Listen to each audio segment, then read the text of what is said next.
Welcome to my library once again. We're going to talk about mutes today. I've acquired this amazing collection of ephemera from Michael Yates, who collected mutes over the years, and they really are quite remarkable in their variety.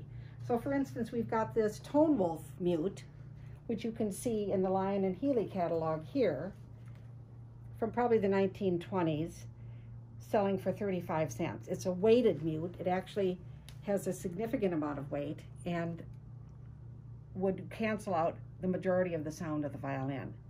This looks like a Tone Wolf, but it's not.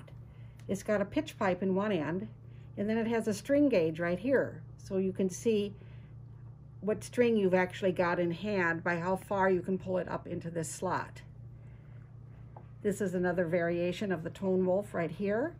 This is a mute that was made in England out of aluminum. Of course, aluminum at one point was very precious. You can see it in this catalog here. Simmons aluminum mute gives you a soft and pleasing sound. And this is from a catalog from the Rudolf Wurlitzer Company with accessories from the W.E. Hill & Sons. So this is in New York, so we know that Wurlitzers went to New York in 1938 and started a string department and continued in business with Rudolf Wurlitzer at the head of it until 1949. And then this is a curious little play on this just standard metal mute. This is a curious mute made out of Bakelite called the Istus mute. I have a whole box of Istus mutes, so you can see there's some here for cello. But you would run your A string through this hole, and then it would sit here with the A string running through that hole, and when you needed it, you pulled it up against the bridge like that. And it would function by dampening the vibrations of the bridge.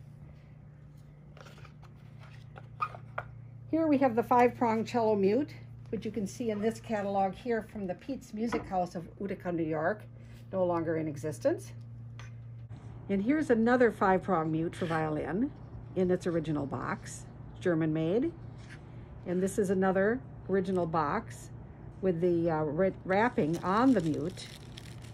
And it's a cello 5-prong mute, which things are rapidly deteriorating here, but you can see that that's a 5-prong mute for cello.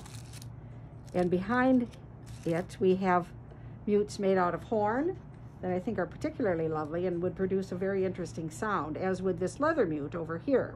Leather mutes are still being used. And in this lovely little original box is another horn mute, most likely for violin or viola. Behind it is an exceptional mute. You may not be familiar with it. It's called the producing mute. It was made by Sears and Roebuck. And you would put it on the bridge like this, and then as you played, it would wobble, and it would create a warble, the most curious sound. So let's listen to Leah playing some Bach using the producing mute made by Sears and Roebuck.